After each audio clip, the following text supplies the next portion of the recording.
Minha saudação a todos, em nome de Jesus. Vamos iniciar mais um estudo da Palavra de Deus e eu espero que seja um dia muito abençoado. Que esta palavra possa trazer bênção ao seu coração, que Deus possa abençoá-lo grandemente com o ensino, com o estudo deste dia. Desejamos, pois, a boa recepção para todos os irmãos. Olá, meus amados irmãos, a paz do Senhor Jesus. A formação do nosso caráter é algo muito importante para as nossas vidas. Isso inclui também a formação do nosso caráter espiritual. Por isso, no nosso abençoado estudo de hoje, conheceremos o caráter dos falsos mestres.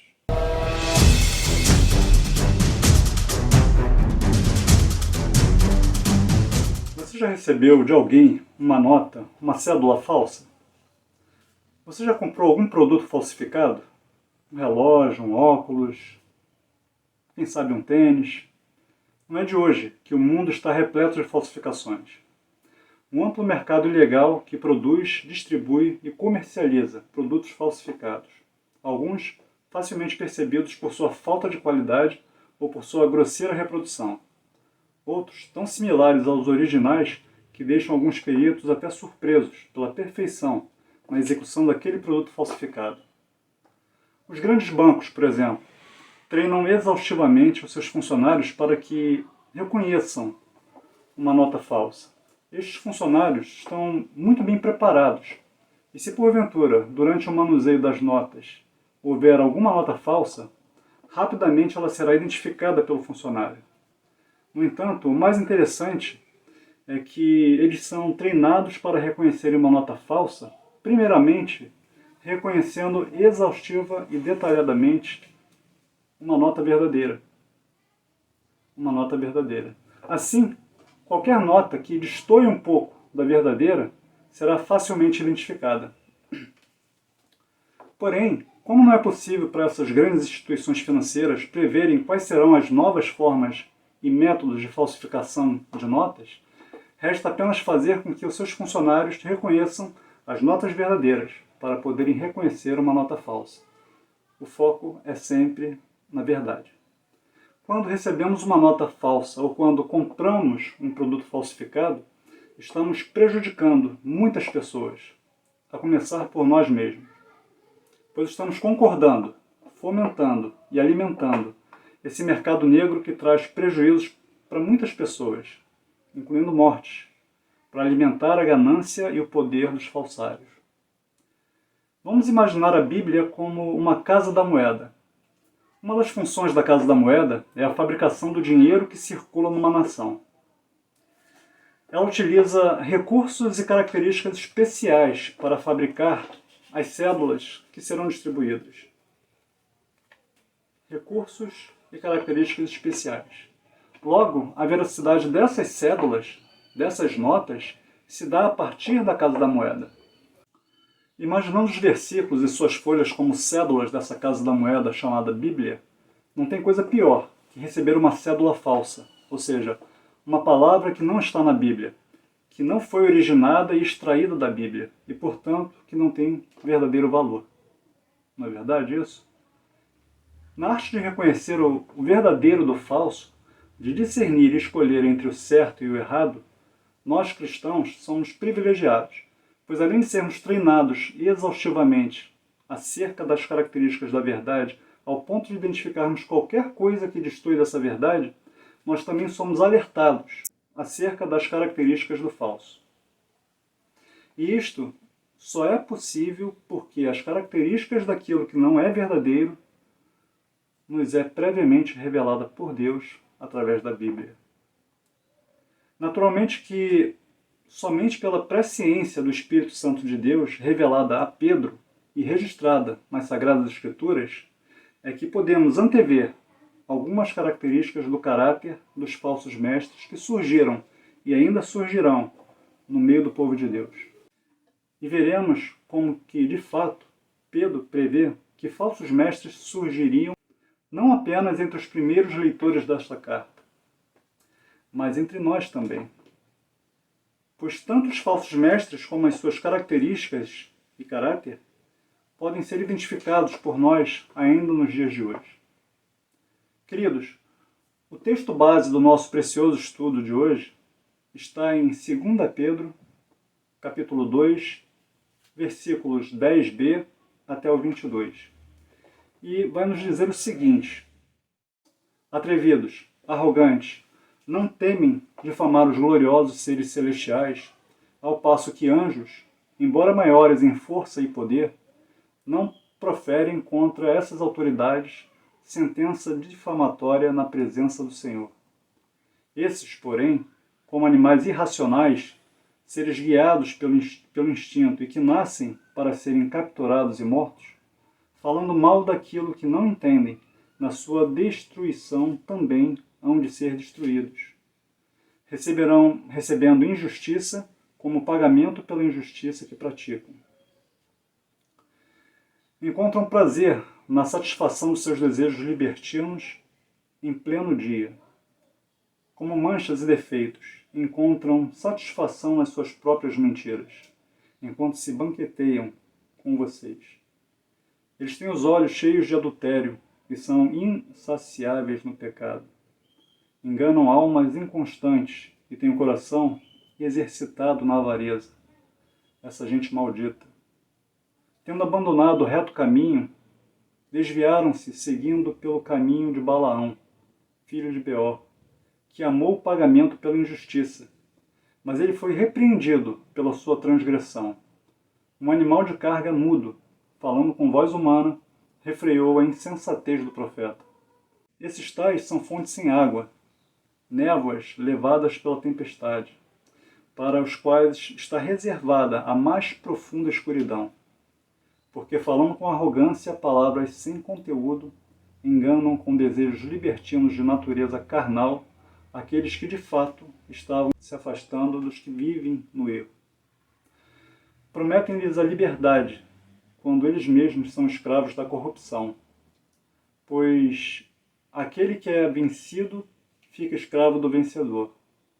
Portanto, se depois de terem escapado das contaminações do mundo mediante o conhecimento do Senhor e Salvador Jesus Cristo, se deixam enredar de novo e são vencidos, o seu último estado se tornou pior que o primeiro, pois teria sido melhor que eles nunca tivessem conhecido o caminho da justiça do que, após conhecê-lo, voltar atrás e se afastar do santo mandamento que lhes havia tido dado. Com eles aconteceu o que diz certo provérbio muito verdadeiro: o cão volta ao seu próprio vômito, e a porca lavada volta a rolar na lama. Meus amados irmãos, não devemos ficar surpresos de encontrar falsos mestres na igreja de hoje. Jesus e seus apóstolos são muito claros em relação ao aparecimento deles. É como o Senhor Jesus diz em Marcos 13, 22 e 23. Porque surgirão falsos cristos e falsos profetas, operando sinais e prodígios, para enganar, se possível, os próprios eleitos. Estejam de sobreaviso. Tudo isso tenho predito a vocês. Uma das características desses falsos mestres que surgem no meio do povo é justamente introduzir heresias de forma dissimulada. Ou seja, o que nós vemos aqui é um tipo de sincretismo, onde as heresias são introduzidas no meio do povo de Deus, misturadas de tal forma com a verdade que passam desapercebidas. E isso é muito perigoso. Isso é muito perigoso. Jesus certa vez alertou seus discípulos acerca destes disfarces do inimigo, dizendo: cuidado com os falsos profetas, que se apresentam a vocês disfarçados de ovelhas, mas por dentro são lobos vorazes. Mateus 7,15. Então, queridos, é necessário discernirmos o caráter dos falsos mestres. Mas como fazer isso, pastor? Como reconhecer um falso mestre?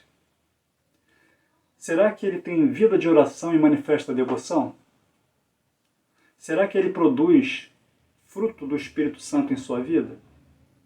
Será que ele ama os pecadores, detesta o pecado e ama a justiça? O que ele diz sobre Jesus? Como ele prega o Evangelho? Seu caráter glorifica ao Senhor? Meus amados, O caráter de um falso mestre revela a sua presunção. A sua presunção.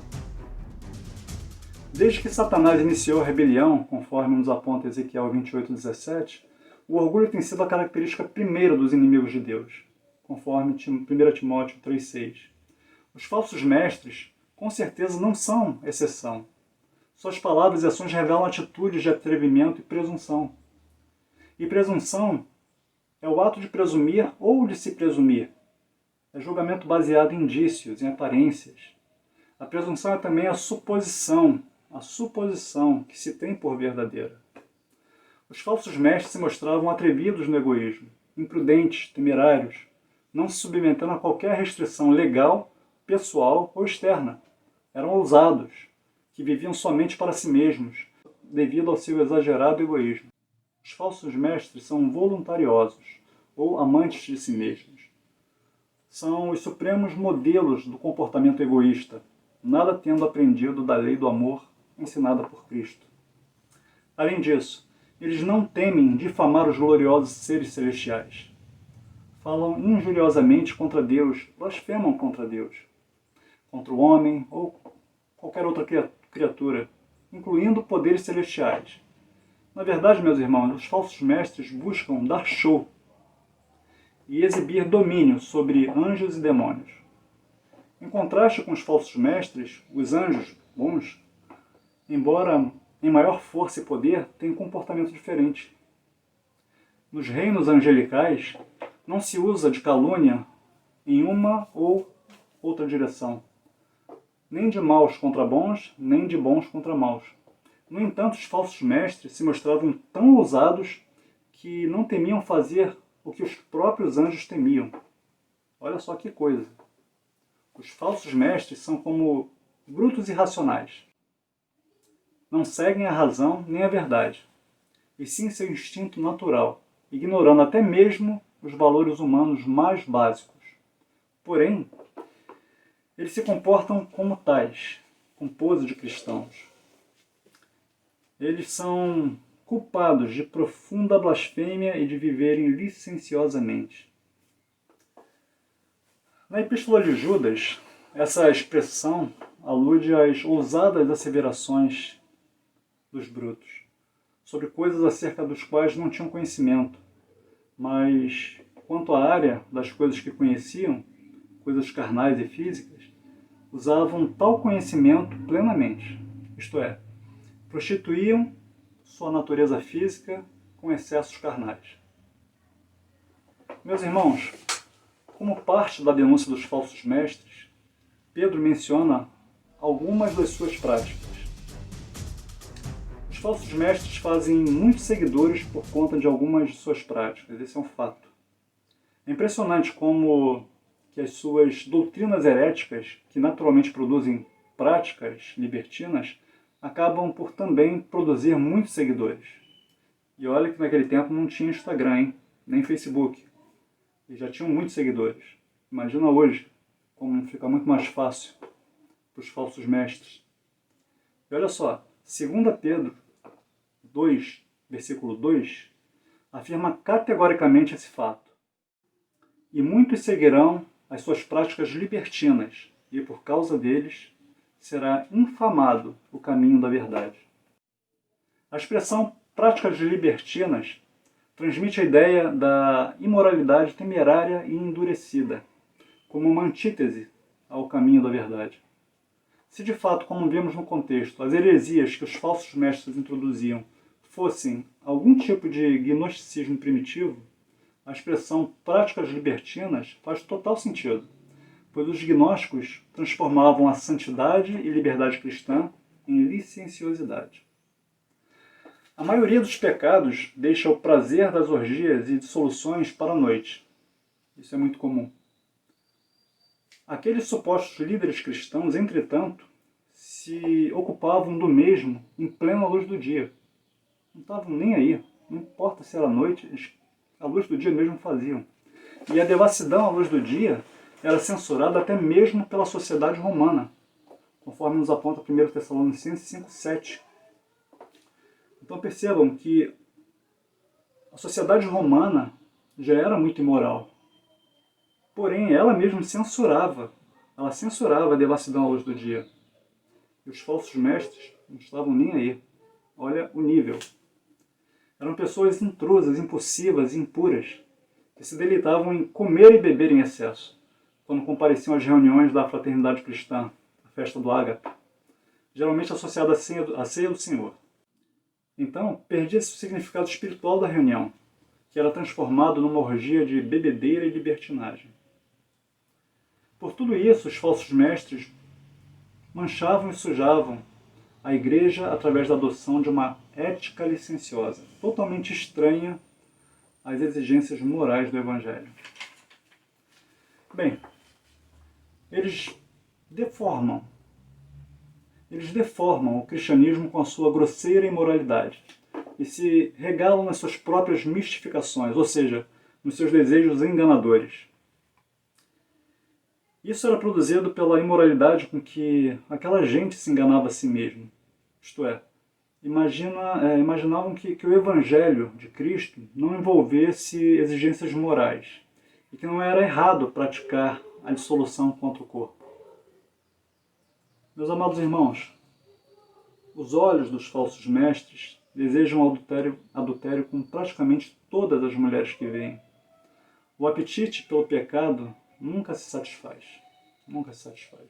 E pior ainda, eles enganam, atraem com iscas, pessoas inconstantes a se unirem a eles em sua devassidão. Mas Pedro garante a seus leitores que os hereges enfrentarão a maldição de Deus. Dessa forma, queridos, que fique claro que os falsos mestres ganharão seus prêmios. E prêmio é um incentivo para fazer alguma coisa, é uma motivação que acompanha um dever. Pedro revela aqui que prêmio recebem os falsos mestres. O incentivo deles é o ganho pessoal. O verdadeiro motivo pelo qual estavam no seio da igreja é que, do ponto de vista material, obtinham grandes vantagens. Seus convertidos mostravam-se generosos ao sustentá-los.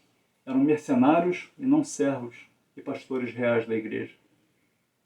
Os falsos profetas eram motivados pelo dinheiro. A fim de ilustrar a sua afirmação, Pedro compara os falsos mestres a Balaão, um falso profeta do Antigo Testamento. Balaão é retratado no Antigo Testamento como pessoa que tinha verdadeiro impulso profético. Havia sido comissionado por Deus para transmitir suas mensagens, mas, não obstante, permitiu que a ambição do lucro triunfasse sobre esse impulso para a sua ruína final. Não podia haver nada melhor a que comparar o pecado particular desses falsos mestres e a condenação a que esse pecado os levara.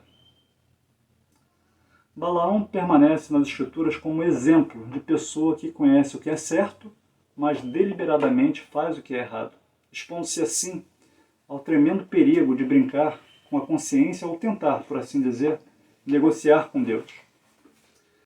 Mas de tal jeito que os lucros da desobediência sejam colhidos sem que ele desobedeça formalmente. Sua tentativa de forçar a vontade de Deus a conformar-se com seus próprios planos e objetivos causou um desastre a Israel, e a ele mesmo levou a um fim calamitoso e desonroso. Nas pegadas de Balaão, e na direção da sua ruína, os falsos mestres andavam ousadamente e abandonavam o caminho reto, pois tinham criado um novo e perverso caminho, o qual conduz à perdição e não à vida. A salvação, ou vida eterna, é o destino do verdadeiro caminho. Portanto, Jesus é tanto a vida como é o caminho. Os falsos mestres da Ásia Menor tinham abandonado propositadamente este caminho, Jesus, pensando que tinham encontrado um caminho superior, a saber, o gnosticismo, ao qual se esforçavam por ensinar a outros. Os falsos mestres se extraviaram, seguindo pelo caminho de Balaão. No tocante ao caminho de Balaão, Balaão foi o típico profeta alugado, ansioso apenas por mercadejar com seu dom. Este foi o seu caminho.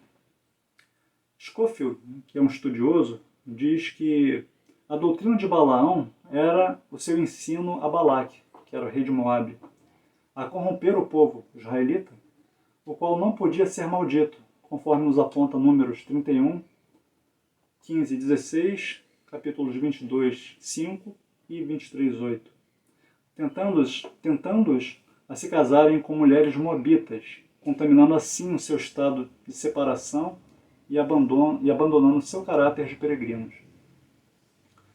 E tal união entre a igreja e o mundo que se torna em falta de castidade espiritual, conforme nos aponta lá em Tiago 4,4. Balaão estava desejoso de aceitar as riquezas oferecidas pelo rei moabita. Isso nós vemos lá em Números 22, 18 e versículo 40, porque amou o prêmio da injustiça. Se Deus não interviesse para defender Israel, Balaão teria recebido o ganho material pelo seu obstinado pecado. Embora reivindicasse falar somente as palavras de Deus, o Senhor sabia que Balaão queria amaldiçoar Israel em troca de dinheiro. Por causa da ganância, o profeta recebeu o castigo da sua transgressão. E que castigo foi esse, meus amados irmãos? Um mudo animal de carga, falando com voz humana, refreou a insensatez do profeta. Uma jumenta irracional mostrou que tinha melhor bom senso do que o iluminado profeta Balaão. O fato que um profeta foi forçado a receber uma mensagem de um animal tão humilde como um burro de carga indicava que o Espírito de Deus tensionava humilhá-lo. Isso dá a entender que os falsos mestres também eram repreendidos pelo Senhor, talvez através de meios estranhos capazes de refrear a loucura deles. Balaão permitiu que os impulsos carnais guiassem a sua escolha e foi particularmente condenado por sua ganância. Como resultado, sofreu a penalidade de morte, conforme nos aponta em Números 31, versículo 8. Querido pastor Homer, como um autêntico mestre da parte do Senhor, gostaríamos de ouvir seus ensinamentos sobre os ensinamentos dos falsos mestres. Então chega para cá, por favor, para nos ajudar nessa missão árdua, porém satisfatória. Fica à vontade, pastor. Obrigado, pastor Paulo, pela parte, né, da lição, do estudo. E não tenho muito a acrescentar, porque o irmão já falou bastante, né? Mas vamos frisar um pouco do restante do texto, né? E o apóstolo Pedro está falando aqui sobre os ensinamentos característicos dos falsos mestres, né? E é interessante porque no versículo 17 ele diz o seguinte: estes são fontes sem água, nuvens levadas pela força do vento, para os quais a escuridão das trevas eternamente se reserva. Porque falando coisas muito arrogantes, de vaidade, engodam com a concupiscência da carne e com dissoluções aqueles que se estavam afastando dos que andam no erro, prometendo-lhes liberdade, sendo eles mesmos servos da corrupção. Porque de quem alguém é vencido, do tal faz-se também servo. Naturalmente, não é? Então, irmãos, nestes 3 versículos, o apóstolo Pedro esclarece sobre o conteúdo e o modo de apresentação dos ensinamentos dos falsos mestres. É uma identificação muito boa, né? Para nós, como servos de Deus, observarmos se a palavra vem do Senhor ou se vem do pastor, né? Do pregador. Então diz a palavra o seguinte. Pedro aqui ele vai usar então 2 figuras, né? Ou 2 metáforas para falar desses falsos mestres.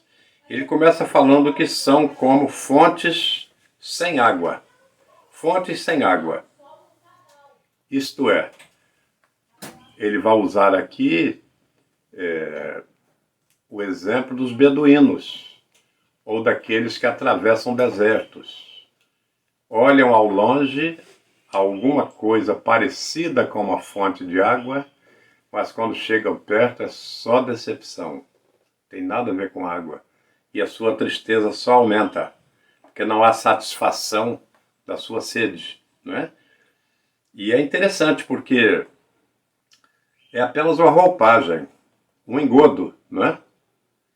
E é interessante que Jesus já fala sobre isto aí em São Marcos 11, quando ele fala da figueira. A figueira é que, olhando-se ao longe, ela tinha tudo para ser frutífera, muito bonita, muito frondosa, cheia de vida. Mas quando se chegava perto, não havia fruto. Era enganação pura, era pura decepção. E é interessante isto aí, não é? São como névoa, névoas impelidas por temporal. Apenas nuvens que são levadas pelo vento, pelo vento. E ali se pensa haver água, se pensa haver chuva, mas na verdade não há. Há apenas um pequeno vapor que não chega a gotejar. E então, mais uma vez, os sedentos se decepcionam, se frustram, porque na verdade só quem pode alimentar é o Senhor, através da sua palavra. Se essa palavra que é pregada não possui autenticidade, ela não alimenta. Não alimenta. É igual aquele que só come lanche, não é? Só come lanche. Mas não come uma refeição saudável, balanceada, sadia. Ora, eles ficarão raquíticos. Tais pessoas contrairão doenças pela sua falta de nutrientes. Assim é a questão do falso mestre. Ele pode até encher o estômago das pessoas. E aí, não há mestre que segure. Sua fé vai enfraquecer, vem as consequências, que são as debilidades espirituais, e a pessoa não resiste. E ela acaba o quê? Voltando-se ao estado anterior, por não terem sido alimentadas, não terem sido edificadas na rocha, que é a palavra. Então é muito interessante observar isto aqui, não é? Porque Pedro está falando aqui sobre as trevas, a negridão das trevas que esperam tais falsos mestres. Tais falsos mestres. E é um problema muito sério, porque a pessoa acha que está enganando, mas não está. Não está. Porque chega um momento que Deus se revela. Deus se revela àquele que está de boa mente ouvindo. De boa mente ouvindo. E de boa fé acreditando. Então é um problema, porque Deus, ele sabe do potencial espiritual das ovelhas, ele sabe. E ele cuida de cada uma, de cada uma. E a consequência daqueles que são fraudulentos para com a obra do Senhor, elas são trágicas, trágicas. Eu fico me lembrando, pastor Paulo, daquela questão de Jesus falando sobre aqueles que entram, mas que não têm as qualificações da festa, das bodas. E fala sobre aquele pai de família que alguém entra nas suas bodas não com a qualificação de visitante e quando se descobre, então aquele pai de família diz: amarrai-o e lançai-o nas trevas exteriores, e ali haverá choro e ranger de dentes. Então, tais pessoas que estão aí comercializando a palavra de Deus e não honrando o Deus da palavra, terão sua consequência já pré-determinada. Pré-determinada. E se não houver arrependimento, é como diz o Salmo, é um abismo chamando outro abismo ao ruído das catadupas, isto é, das cachoeiras, do despenhadeiro. Então, irmãos queridos, precisamos atentar para isto, porque se o falso mestre está sentenciado por causa da sua blasfêmia, né, da sua heresia, então precisamos estar atentos para que não caiamos com ele no despenhadeiro, né? Por isso a palavra de Deus nos previne sobre isto aí. E é por isso que a escola dominical tem essa função de despertar e ensinar o crente a não se enveredar pelos falsos mestres. Muito bem. Diz ainda o versículo 18, são arrogantes, porque falam coisas muito arrogantes de vaidade. Meus amados, devido ao fato então de os falsos mestres não terem nenhuma substância para oferecer, né? Eles se dizem então possuidores de sabedoria e de conhecimento, proferindo palavras jactanciosas, arrogantes, não é? Palavras de vaidade. E então, pela sua eloquência, não é? Geralmente são eloquentes, tanto são que arrebatam multidões, são eloquentes. E às vezes o homem que está falando a palavra de Deus genuinamente nem sempre tem grande auditório, porque são como aqueles que Jesus está pregando e quando termina o seu discurso, seu ensino, não tem ninguém, só tem os apóstolos. Foi saindo um atrás do outro, porque a palavra de Deus ela é alimento, mas também ela é remédio. E às vezes vem em forma de seringa e vai na veia. E às vezes o enfermo não quer saber disso. Ele quer xaropinho, né? Mas aquele que resiste, como disse Pedro, Senhor, mas para quem iremos nós? Estamos aqui, continuamos aqui, porque tu tens a palavra de vida eterna. Meus irmãos, falso mestre não tem palavra de vida eterna. Falso mestre, a sua intenção é aqui e agora. É aqui e agora. Ele não prega salvação, não prega vida eterna, não prega inferno e não prega também as durezas do Evangelho. As cruzes do Evangelho. Não pregam. Não pregam. Pregam um Evangelho fácil. Uma cruz leve de se carregar. Mas Jesus falou, se alguém não tomar a sua cruz e não seguir-me, não pode ser meu discípulo. Não pode ser meu discípulo. Então, irmãos, estes arrogantes, eles vão pegar a palavra de Deus como endosso, como garantia, como crédito para as suas pregações. E olha como dizem, né? São arrogantes. Deus me falou, Deus me mandou, e aí você e eu que somos tementes ao Senhor, vamos colocar em dúvida? Nós acreditamos. Se o homem diz que o homem é de Deus, tem intimidade com Deus, é santo e diz que Deus falou, não, eu vou acreditar. Se não for verdade, é problema dele e Deus. Mas eu vou acreditar. Eu vou acreditar. Então, amados irmãos, com estas coisas, infelizmente iludem os incautos. Aquele irmãozinho que está ali na boa fé, querendo ouvir a palavra de Deus, e ele acredita como sendo a palavra de Deus, né?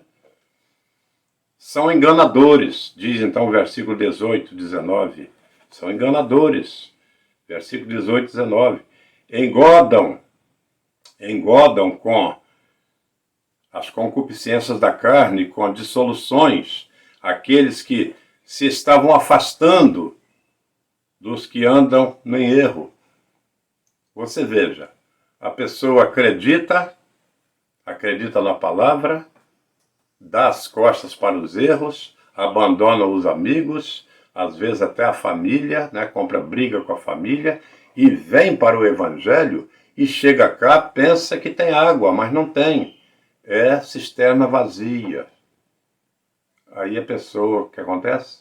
Ela volta para a sua vida antiga. E aqui para nós, meus amados, uma pessoa frustrada no Evangelho, é muito difícil voltar. é muito difícil, porque ela já passou por lá. É muito difícil.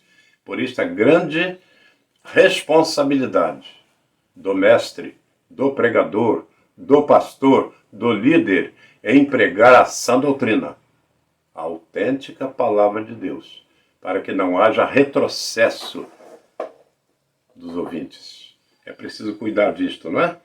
Então, o versículo 19 vai nos falar que prometem liberdade, quando eles mesmos não são livres. Não são livres, não é? Não são livres. O que a Bíblia diz sobre isto?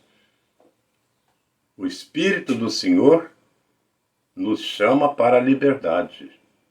E onde há liberdade, ali está o Espírito Santo.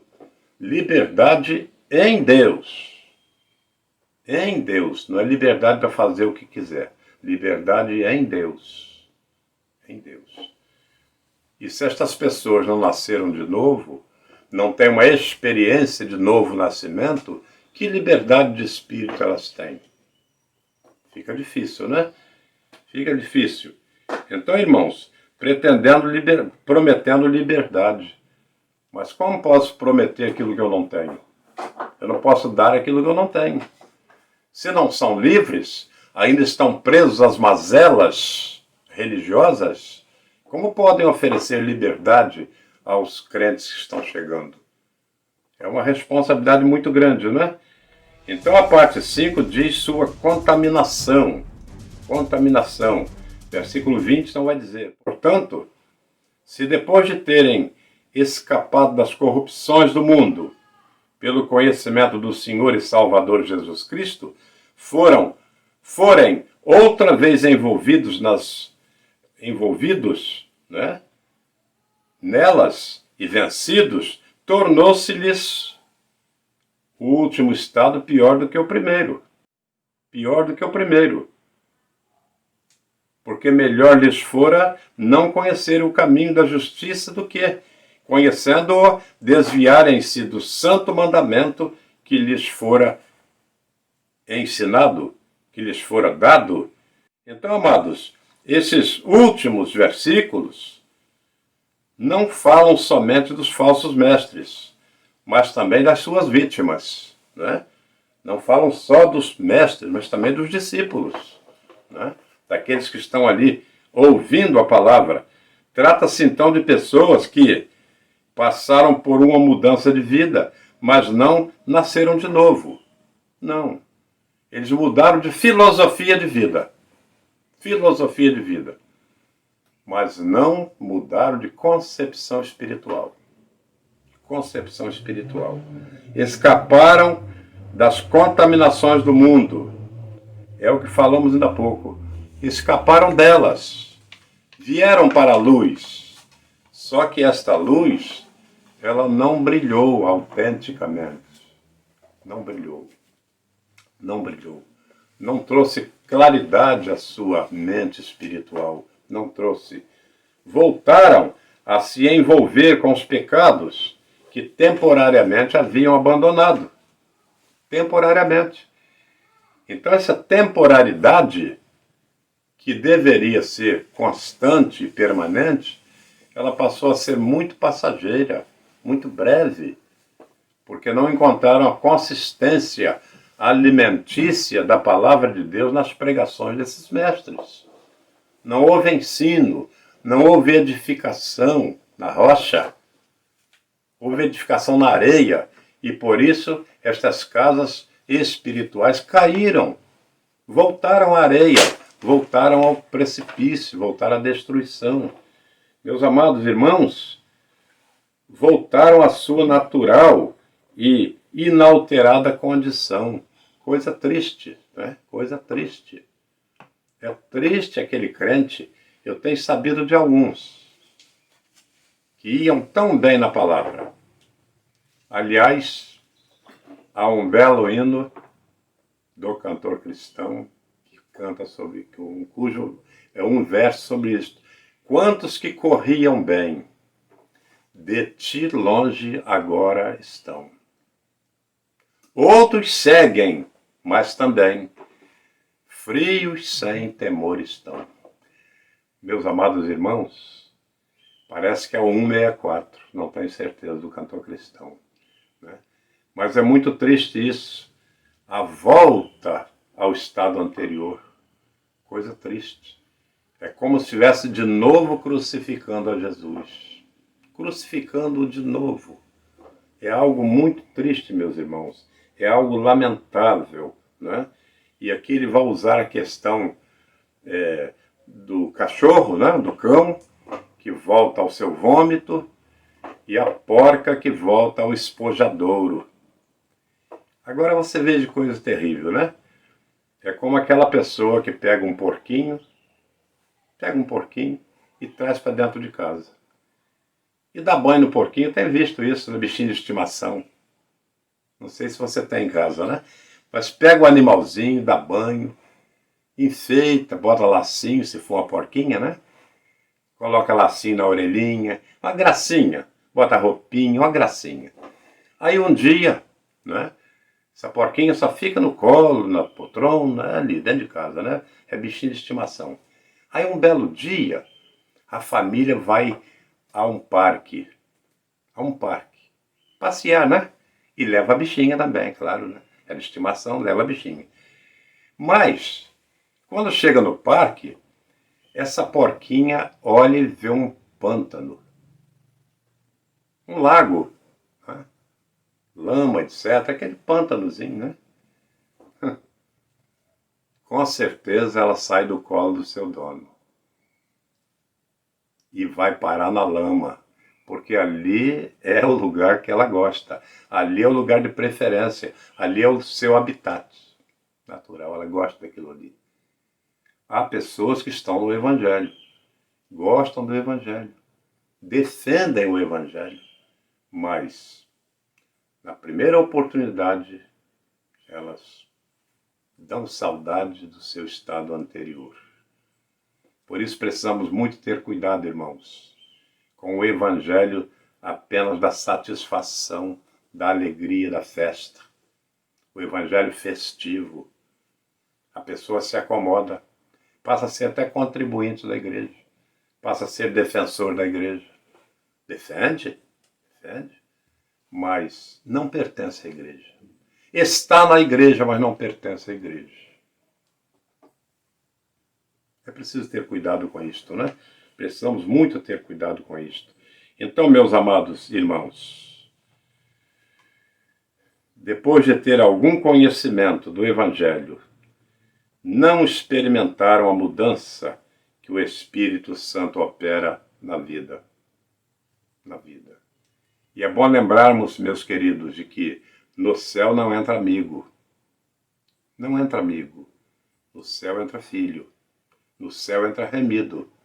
No céu entra salvo.